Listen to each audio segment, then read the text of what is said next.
Bonjour à tous, aujourd'hui nous allons parler des diviseurs et des multiples d'un nombre. Alors commençons par la notion de diviseur d'un nombre.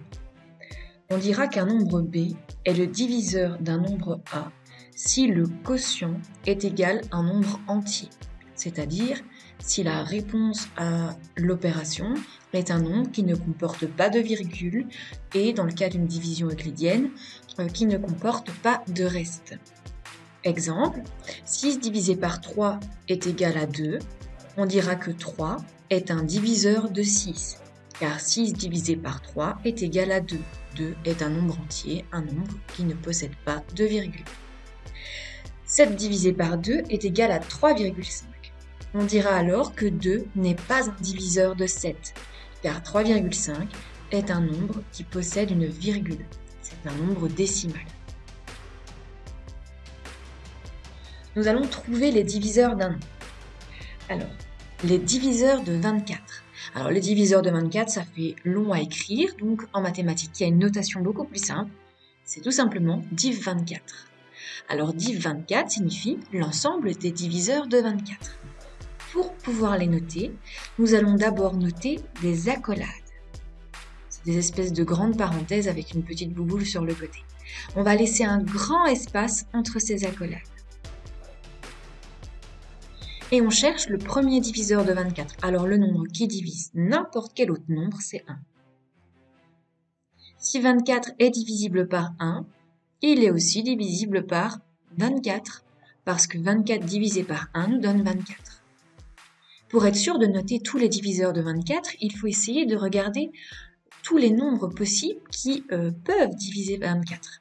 C'est-à-dire, après 1, nous allons essayer avec le nombre 2. Est-ce que 2 divise 24? Est-ce que 24 divisé par 2 nous donne bien un nombre entier? 24 divisé par 2 nous donne 12. Donc 2 est bien un diviseur de 24. Si 2 est un diviseur de 24, nous pouvons dire aussi que 12 est également un diviseur de 24. 24 divisé par 12 nous donne 2. On essaye après avec le nombre qui suit 2. Le nombre qui suit 2, c'est 3. Est-ce que 24 est divisible par 3? Est-ce que 24 divisé par 3 nous donne bien un nombre entier? 24 divisé par 3 nous donne 8.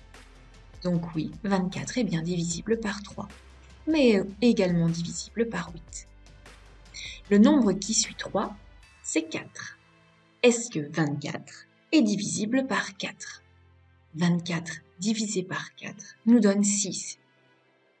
Donc, 4 est bien un diviseur de 24, et 6 l'est également. Après 4, il y a 5.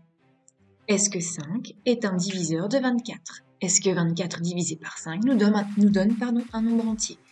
Non, ici 24 n'est pas divisible par 5, donc 5 n'est pas un diviseur de 24. Après le nombre 5, on trouve le nombre 6 et on constate qu'on l'a déjà noté ici, dans l'ensemble. Ça veut dire que quand on arrive à rejoindre l'autre partie des diviseurs qu'on avait notés, on a noté l'ensemble des diviseurs de 24. Il n'y en aura pas d'autres, à condition de les avoir bien tous testés au début. Donc, les diviseurs de 24, c'est 1, 2, 3, 4, 6, 8, 12, 24. On peut faire la même chose avec les diviseurs de 25. On note les accolades que l'on espace beaucoup. Donc on laisse beaucoup de place entre les accolades. On essaye. Tout d'abord, le premier nombre, on sait celui qui divise n'importe quel nombre, c'est 1. 1 est diviseur de tous les nombres. Si 25 est divisible par 1, il sera également divisible par 25. Après 1, on essaye 2. Est-ce que 25 divisé par 2 nous donne un nombre entier? Est-ce que 2 est un diviseur de 25? Non, 25 divisé par 2 ne nous donne pas un nombre entier. Après 2, c'est 3. Est-ce que 25 est divisible par 3? Non. 25 divisé par 3 ne nous donne pas un nombre entier. Après 3, on essaye avec 4. Est-ce que 4 est un diviseur de 25? Non. 25 divisé par 4 ne nous donne pas un nombre entier. Est-ce que 25 est divisible par 5? Oui. 25 divisé par 5 nous donne 5. Donc le 5, on ne l'écrira qu'une seule fois. On est donc revenu au 5. Donc on a noté ici l'ensemble des diviseurs de 25. Notons maintenant l'ensemble des diviseurs de 7. 7 est divisible par 1 et par lui-même, par 7. Est-ce que 7 est divisible par 2? Non. Par 3? Non plus. Par 4? Non. Par 5? Non. Par 6? Non. Par 7? Oui, on l'a déjà noté. Donc on constate ici que 7 n'a que 2 diviseurs, 1 et lui-même. Regardons de plus près ces diviseurs. L'ensemble des diviseurs de 24 est constitué de 1, 2, 3, 4, 6, 8, 12 et 24.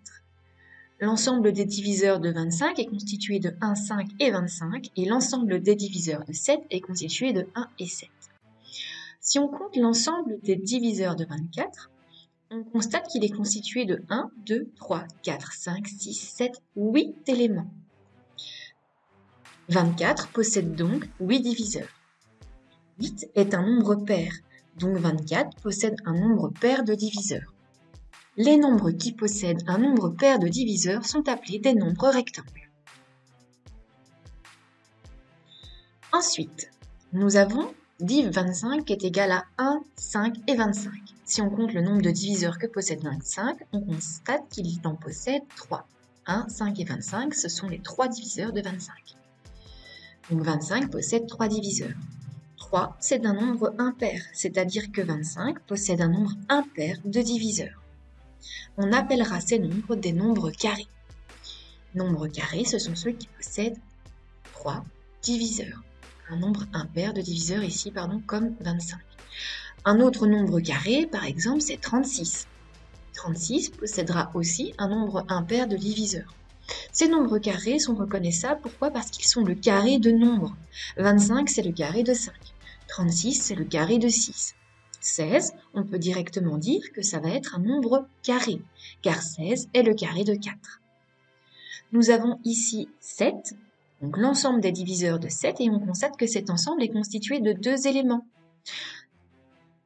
7 possède 2 diviseurs distincts, donc 2 diviseurs différents, 1 et lui-même, c'est-à-dire 1 et 7.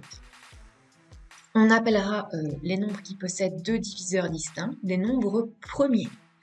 Alors, en nombre premier, nous avons aussi 5. 5 est divisible par 1 et par 5. Il possède donc 2 diviseurs, 1 et lui-même. C'est donc un nombre premier. Concentrons-nous maintenant uniquement sur les nombres premiers. On a dit qu'un nombre premier est un nombre qui possède 2 diviseurs distincts, 1 et lui-même. Voici les premiers nombres premiers qu'on vous conseille de connaître par cœur. 2 qui possède 2 diviseurs 1 et 2, 3, 5, 7, alors 9 n'est pas un nombre premier, 9 est aussi divisible par 3, c'est pour ça qu'il n'est pas dans la liste, 11, 13, 17 et 19. Ces nombres-là, on vous conseille de les connaître par cœur, au moins jusque-là. Attention, 1 n'est pas un nombre premier. Pourquoi? Parce que l'ensemble des diviseurs de 1 est constitué d'un seul élément, qui est 1. Ça veut dire que 1 ne possède pas de diviseurs distincts. Il ne possède qu'un seul diviseur. Donc ce n'est pas un nombre premier. Donc attention, 1 n'est pas un nombre premier. Nous allons maintenant parler des multiples d'un nombre. On dira que B est multiple d'un nombre A si B est le produit de A par un nombre entier. Ce qui signifie que A fois un nombre entier, donc un nombre sans virgule, doit être égal à B. Alors si on note les multiples de 2, on aura 0, parce que 2 fois 0, ça fait 2 fois 0, ça fait 0. On aura également 2, parce que 2 fois 1, ça fait 2. On aura 4, parce que 2 fois 2, ça fait 4. On aura 6, parce que 2 fois 3 nous donne 6, etc. Donc on pourrait trouver une infinité de multiples de 2. On constate que les multiples de 2, en réalité, c'est la table de 2. En mathématiques, on aura une notation un peu plus courte, comme pour diviseur de 24, on avait écrit div 24. L'ensemble des multiples de 2 se notera 2n et se notera également à l'aide d'accolades. dire l'ensemble des multiples de 2, c'est un ensemble constitué de 0, 2, 4, 6, 8, 10, 3 petits points parce qu'il y en a une infinité. Si on fait le même exercice avec les multiples de 3, on sait que les multiples de 3, c'est 0, 3, 6, 9, 12, 15, etc. On notera donc ça. 3n égale 0, 3, 6, 9, 12 dans des accolades et on finira par 3 petits points parce qu'il y en a une infinité. Donc retenez que les multiples d'un nombre, c'est tout simplement la table de multiplication de ce nombre. Attention que 0 est multiple de tous les nombres. Ça veut dire que le premier multiple de chaque nombre sera toujours 0.